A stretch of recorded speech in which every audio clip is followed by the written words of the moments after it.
In today's video, I'm going to teach you how to sell eToro crypto. By the end, you'll know exactly how to close a crypto position on eToro using the built-in close trade option, what each screen means, and a few tips to help you feel confident before you confirm. First, head to your portfolio. This is where eToro lists your open investments and real-time results, so it's the best place to manage anything you already own. You'll see each asset with its current profit or loss, along with your total exposure. If you hold more than one position in the same coin, they'll appear as separate lines, which makes it easy to decide exactly which one you want to exit.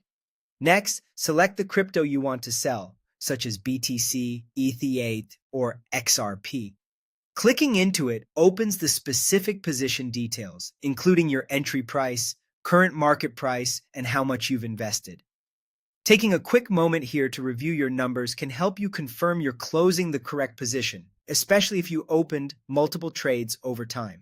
Now, look for the close trade option shown as a red X. This is the command that closes the position you already own. It's different from opening a new sell order, which would be used for shorting. Close trade simply exits your current holding at the market price and realizes your profit or loss right away. When the close trade window opens, choose how much you want to sell.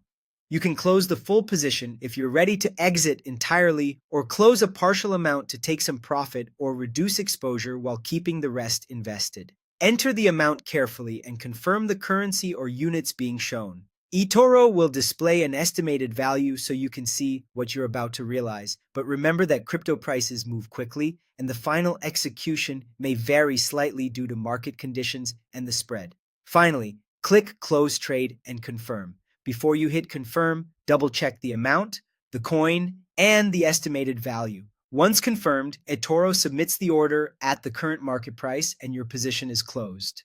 The proceeds will appear in your available balance in your account's base currency.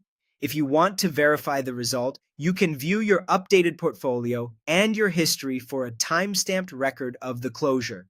That's it. You went to your portfolio, selected the crypto, used the red close trade button, chose full or partial, and confirmed. Keep an eye on price movement while you're closing and take a moment to review the details before you finalize. Thanks for watching, and I hope this walkthrough helps you sell crypto on eToro with confidence.